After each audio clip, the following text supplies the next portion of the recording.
राधानगरी तालुक्यातील कपिलेश्वर ग्रामस्थांनी लोकवर्गणीतून श्री संत बाळूमामा मंदिर उभारण्याचं काम सुरू केलंय। या मंदिरासाठी सुमारे 1.5 कोटी रुपये खर्च येणार असून आतापर्यंत 80 लाख रुपयांचं काम झालंय। आज मुख्य मंदिराच्या गाभाऱ्याचा स्लॅब टाकण्यात आला। त्यासाठी महिलांनी गारवा आणला होता, तर संपूर्ण गावात मामाची दुराई घालण्यात आली होती। या पंचक्रोशीतील भाविक आणि ग्रामस्थांची बाळूमामांच्या मंदिरावर मोठी श्रद्धा आहे। रोज मंदिरात काकडा आरती, रविवारी आणि अमावस्येला महाप्रसाद असे नित्याचे कार्यक्रम पार पडतायत।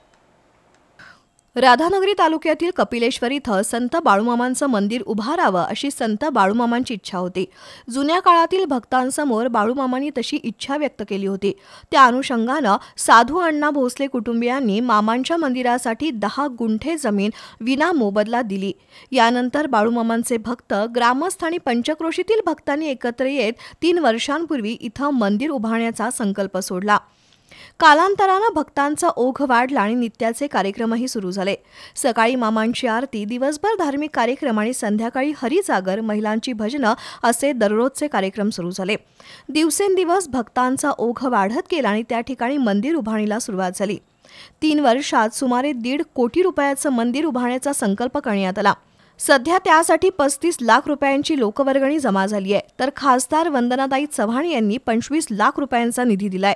तसंच आमदार प्रकाश आंबेडकर यांनी 20 लाख रुपयांचा आमदार फंडातून निधी दिला। असे सुमारे 80 लाख रुपये आतापर्यंत मंदिरासाठी खर्च झालेत। आज मंदिराचा स्लॅब झाला।